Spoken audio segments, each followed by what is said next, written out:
Les États-Unis vont se retirer de l'accord de Paris sur le climat.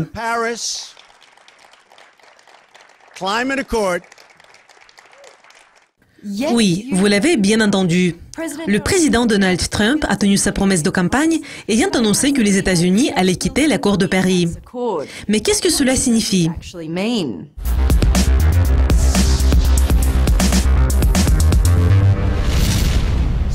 Donc nous allons nous retirer. Mais nous allons entamer des négociations et nous allons voir si nous pourrions atteindre un accord juste. Et si nous réussissons à le faire, ce serait bien. L'engagement du président Trump d'initier le retrait des États-Unis de l'accord signé par près de 200 nations a fait l'objet de sévères critiques des principaux alliés et chefs d'entreprise du monde entier. Car les États-Unis représentent actuellement une des 3 nations qui s'opposent au pacte mondial de 2015 visant à lutter contre les changements climatiques. À tous les scientifiques, ingénieurs, à tous les scientifiques, ingénieurs, entrepreneurs, citoyens engagés que la décision du président des États-Unis a déçu, je veux dire ceci. Vous trouverez dans la France une seconde patrie. dans la France. Je vous lance un appel. Venez travailler ici, avec nous, sur des solutions concrètes pour le climat. Avec nous. Ce soir, les États-Unis ont tourné le dos au monde. Mais la France ne tournera pas le dos aux Américains.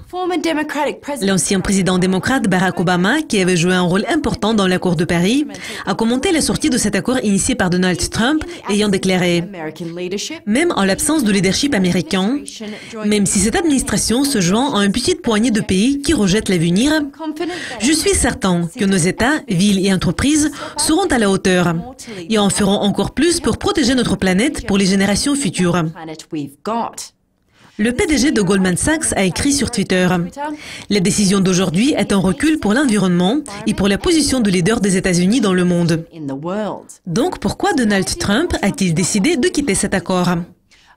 Selon le président, l'accord a envoyé de l'argent des contribuables à l'étranger, a sapé les intérêts des États-Unis et n'a pas exigé assez de mesures des autres pays tels que la Chine et l'Inde. Cet accord porte moins sur le climat et plus sur les autres pays qui gagnent un avantage financier par rapport aux États-Unis. Dans son discours, le président Trump a déclaré qu'il allait renégocier l'accord pour obtenir un meilleur accord. Mais l'Organisme des Nations Unies qui s'occupe des négociations sur le climat a déclaré que l'accord ne pourrait pas être renégocié à la demande d'un seul pays signataire. Il est également à noter que l'accord n'oblige aucun pays à des mesures concrètes, car l'accord n'est pas juridiquement contraignant. Il s'agit d'un accord volontaire où tous les pays ont fixé leurs objectifs ambitieux en matière d'émissions et ont promis de faire tout leur possible pour les atteindre.